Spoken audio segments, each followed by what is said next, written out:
बिस्मिल्लाहिर्रहमानिर्रहीम। ګرانو ملګرو، د رازدار آفیشل پښتو شاعرۍ د چینل نه سلامونه او نیکې هیلې وړاندې کوم. السلام علیکم ورحمت الله وبرکاتو.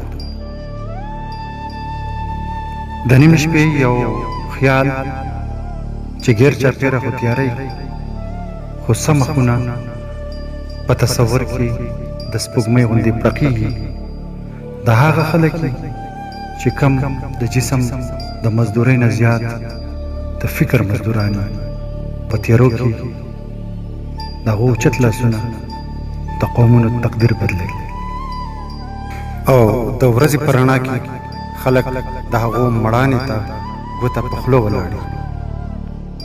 د شړو غرونو دا اوسېدونکي چې کله د ژوند بازار ته وځي نو هم خپل کردار اوچت ساتي، او کله چې د اروپا په مرمرینو ماڼو کې د اغیار مخې ته کښېني او د فیصلې ګړۍ راشي نو نه یې زړه درزېږي او نه یې ګوتې خرڅېږي.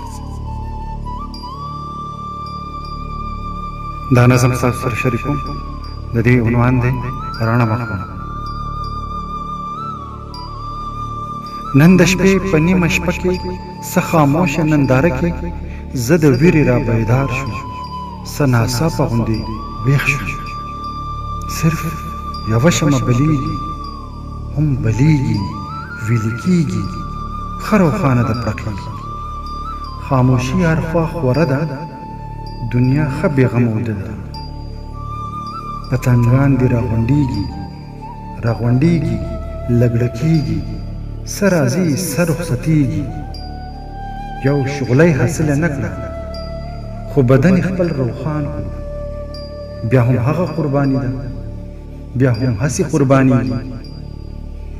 زه حیران پریشان د هوس ګوته په خوله یم، څوک د سره ولې دانګي، ولې هسې قربانېږي. د وجدان په چپه ژبه د وجدان په چپه ژبه خپل احساس راته ګویا شو. بس جذبه د عاشقۍ ده او جذبه د صادقۍ ده، دا ادای بې پروا کړي، دا جذبه یې دومره سور کړي چې عاشق د عشق په لاره د جنون د حده تیر شي. بې پروا د سود او زیانه سور انګار کې ستې کېږي.